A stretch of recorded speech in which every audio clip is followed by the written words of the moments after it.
L'exploitation artisanale de l'or et du diamant est suspendue pour une durée indéfinie à compter du 1er juin 2024 en Guinée. La décision du gouvernement guinéen est en conformité avec les codes de collectivité locale, miniers et environnementales, indique un communiqué du 26 mai 2024. Pour faire respecter cette instruction, l'exécutif a mis les zones minières visées sous la responsabilité des autorités administratives et judiciaires appuyées par les forces de défense et de sécurité locales. Le secteur minier, c'est près de 80% des recettes d'exportation de l'État, donc des recettes en devises de l'État.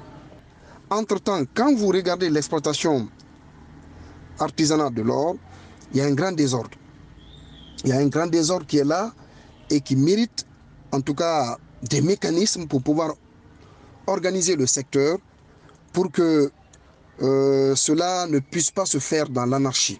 La suspension des activités minières vise à faciliter la mise en œuvre de la campagne agricole en cours dans le pays depuis avril 2024. La Guinée, qui a produit plus de 3,15 millions de tonnes de riz en 2023, souhaite mettre le secteur agricole à contribution pour la sécurité alimentaire grâce à l'amélioration de la productivité et la production. L'interruption de l'exploitation artisanale des pierres précieuses devrait permettre la restauration écologique et éviter les risques d'éboulement de terrain. Des investissements ont été consentis dans le secteur agricole et ce sont ces investissements aujourd'hui qui sont en train de porter fruit sur le terrain, notamment l'accompagnement des producteurs locaux, la formation pour pouvoir maîtriser la terre, maîtriser l'eau, donc l'irrigation. Il y a l'accompagnement aussi en termes financiers, c'est-à-dire créer des petites et moyennes entreprises, créer des microfinances pour pouvoir venir en aide aux producteurs locaux en termes de financement.